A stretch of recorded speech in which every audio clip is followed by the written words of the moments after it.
નમસ્કાર, હું છું પ્રિયા અને તમે જોઈ રહ્યા છો જનતા કી જાણકારી ન્યૂઝ।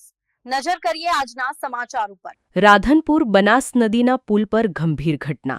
પ્રતિબંધ હોવા છતાં આઈસર ઘૂસી બેરિકેડ તોડતા ચાલક ઝડપાયો। રાધનપુરથી મહેસાણા હાઈવે બનાસ પુલ પર ભારે વાહનોના પ્રવેશ પર પ્રતિબંધ હોવા છતાં એક આઈસર ચાલકે નિયમ તોડ્યો।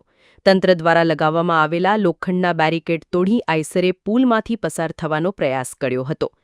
ઘટનાની જાણ થતાં રાધનપુર પોલીસે ઘટના સ્થળે પહોંચી જઈ આઈસર ચાલકને ઝડપી પાડ્યો। ચાલક વિરુદ્ધ કાયદેસરની કાર્યવાહી હાથ ધરાઈ છે। આ ઘટનાએ માર્ગ સલામતી સંબંધિત તંત્રના પ્રયાસોને ઘાટમાં નાખતા ભારે વાહન ચાલકોની બેદરકારી અને નિયમોની અવગણના સામે ફરી પ્રશ્નચિહ્ન ઊભું કર્યું છે।